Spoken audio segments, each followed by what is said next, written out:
Today we will study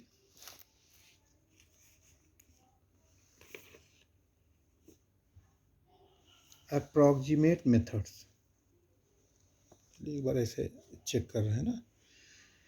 Today we will study approximate methods. First, one thing comes into our mind कि what are approximate methods and what are the need of these methods. Why these methods, approximation methods, come into existence. So far, what we have studied that our Schrodinger wave equation, the exact solution of Schrodinger wave equation for some quantum mechanical model like a particle in 1D box,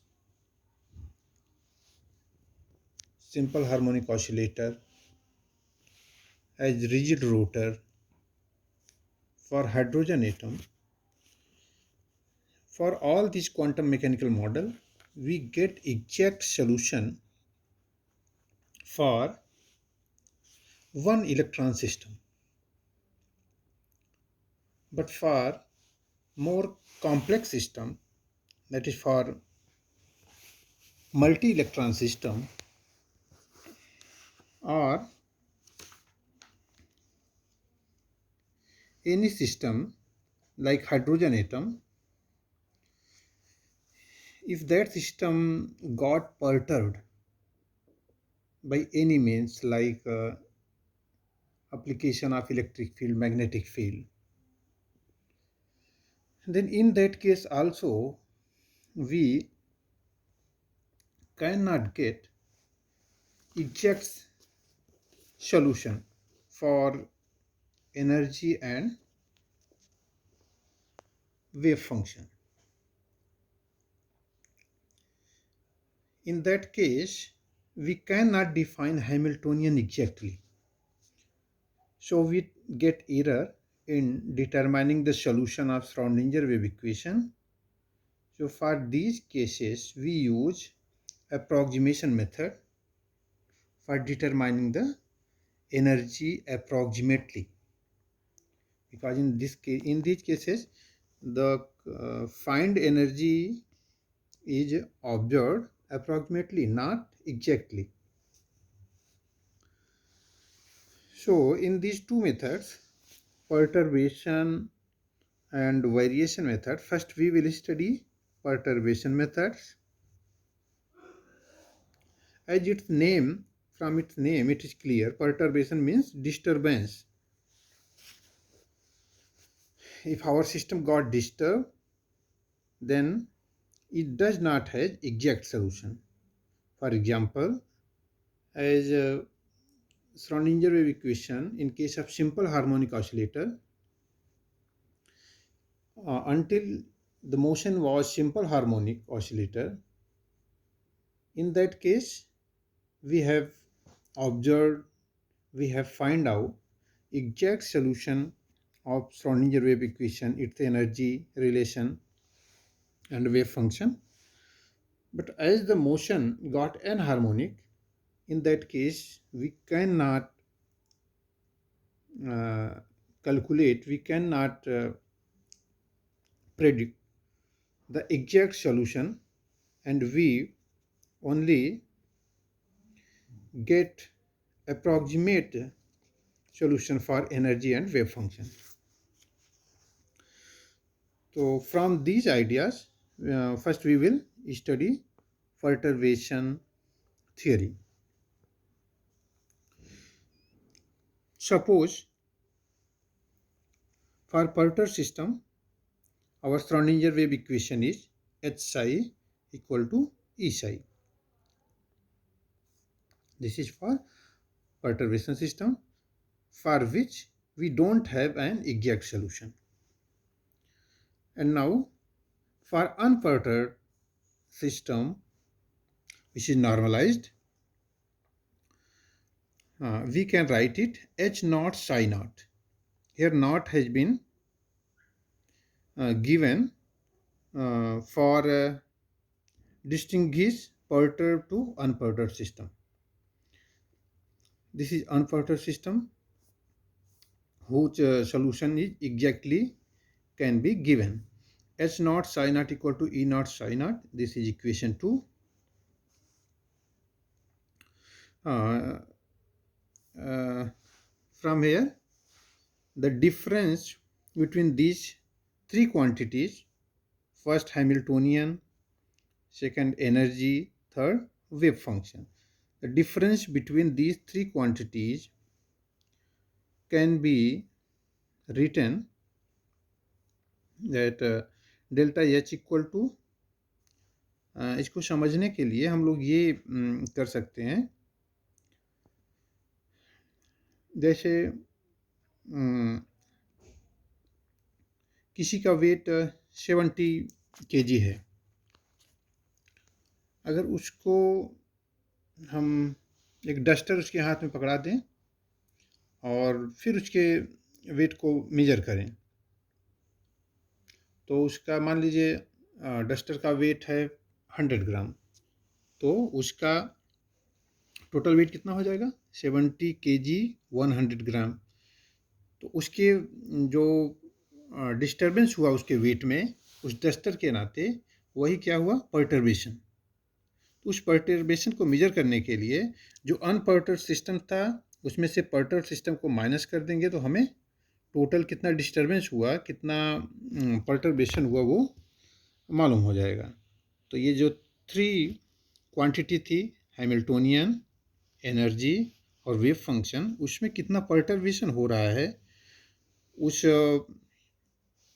electric field या magnetic field जो force लगाया जा रहा है, जिसके नाते हमारा system harmonic से एन हार्मोनिक, ये एक एग्जांपल है, और भी चीज़ें हो सकती हैं, वो अप्लाई करने के बाद जितना डिस्टर्बेंस हो रहा है वही पर्टर्बेशन है। तो वो पर्टर्बेशन हम लोग delta h equal to h minus h not, delta e equal to e minus c not, perturb में से अनपर्टर्ब को माइनस हम कर रहे हैं, बस इतना ही यहाँ कर रहे हैं। और delta psi equal to psi minus psi naught. From this relation we can write operator H equal to delta H plus H naught, इसको हम इधर ले जाते हैं लेफ्ट हैंड साइड में, तो H equal to delta H plus H naught. Similarly we can write for E and psi. Putting these value of h, e and psi in equation 1, we get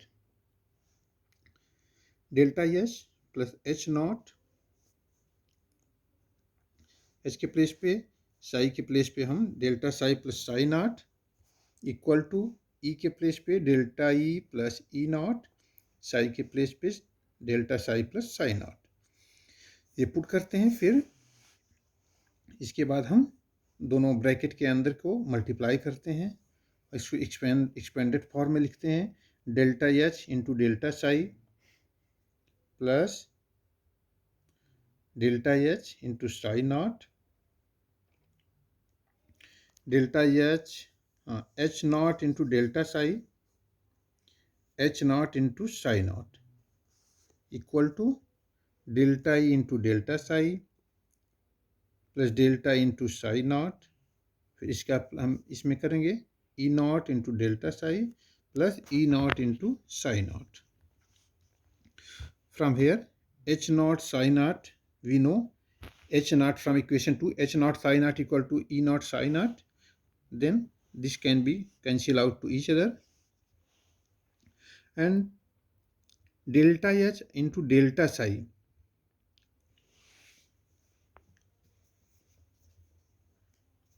it's so small,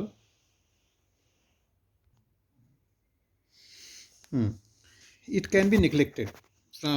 This can be, we can understand this thing by, if any quantity is small, suppose 0.01, and it is multiplied by similar smaller quantity 0.01, it's when we multiplied both these quantity, we will get 0.01, 0.01, 0.001234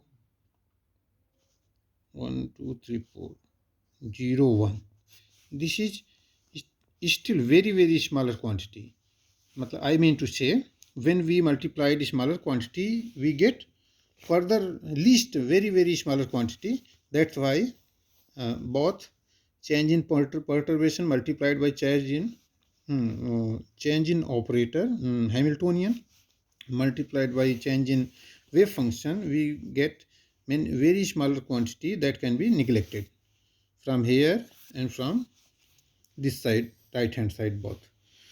After omitting these quantities, we get remaining part of above equation, delta H into psi naught plus H naught delta psi equal to delta E psi naught plus E naught delta psi.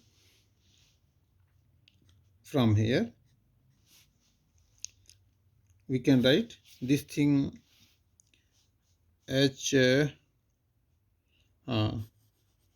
this will put this thing into left side, delta H into psi naught plus H naught into delta psi minus E naught into delta psi equal to delta into psi naught.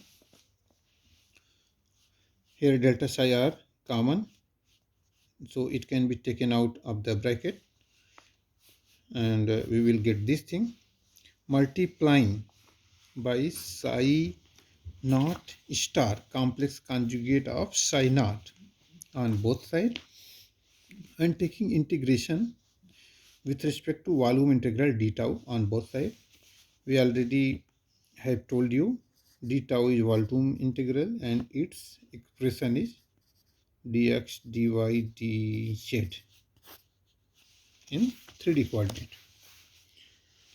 So from above relation, we can write integration minus infinity to plus infinity psi naught star, which is multiplied on both sides, delta h psi naught d tau plus minus infinity to plus infinity psi naught star h naught operator Hamiltonian h naught minus e naught delta psi d tau equal to minus infinity to infinity psi naught star into delta e psi naught. These things already will appear here. Only we have multiplied by psi naught star and integrate with respect to d tau minus infinity to plus infinity is its limits. From here,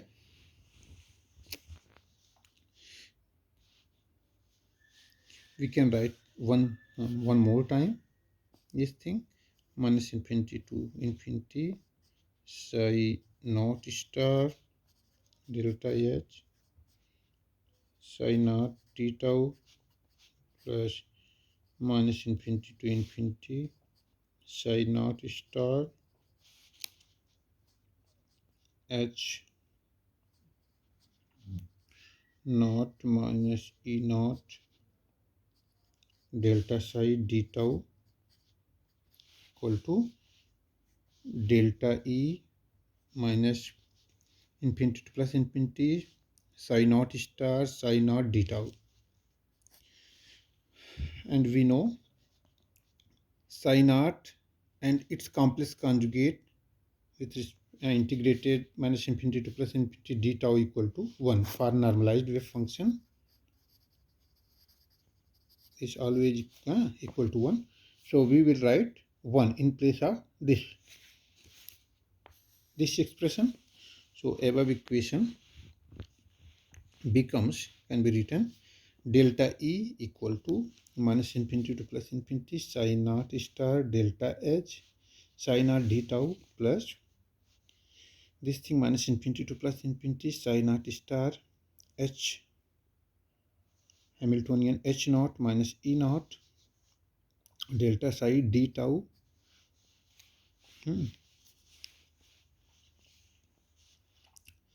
and this total term will be equal to 0. I am just explaining this how it will become 0. From Hermitian condition, we know psi star h psi d tau equal to psi H Hamiltonian, its complex conjugate, and psi complex conjugate. If we suppose this is first, is second, third, then Hermitian condition, this wave function, you both change their position. 3 comes into position of 1, and 1 wave function comes in position of 3, and we take complex conjugate of these. Uh, then we can write this thing like this. Here from above this quantity, this expression, this is first, this is second, this is third. So third, this delta psi will come at this position, and psi naught star come at this position.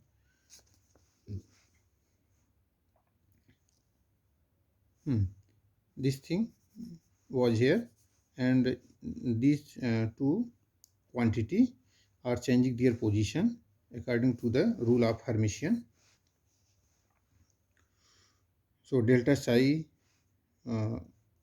exchange with psi naught star this, and psi naught star comes here at this position, and we take the complex conjugate of this whole term. It becomes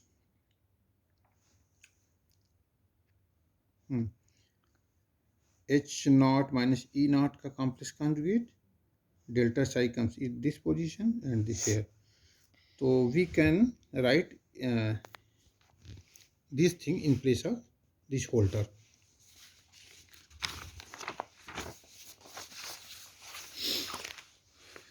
Now we can again write delta E equal to psi naught star delta H psi naught d tau plus delta psi H naught minus E naught complex conjugate psi naught star d tau.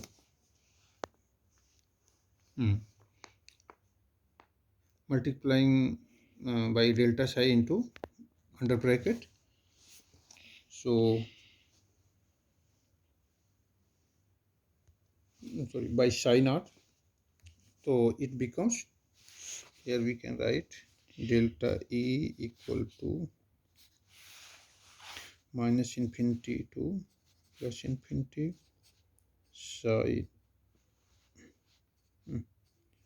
naught star complex conjugate delta H psi naught d tau plus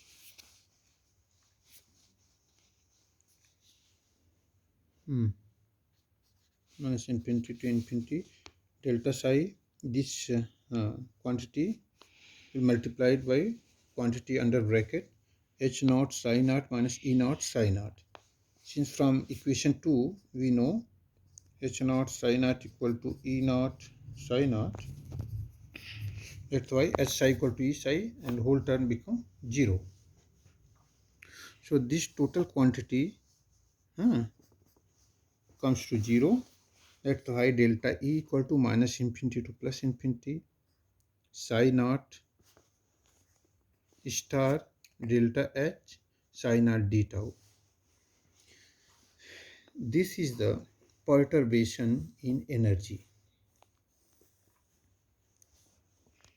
This is the perturbation in energy. Here psi naught star is unperturbed wave function. Its complex conjugate, if this is real quantity, then its complex conjugate will also be real. Delta H is perturbation in Hamiltonian. Psi naught is the unperturbed wave function. This is the end expression for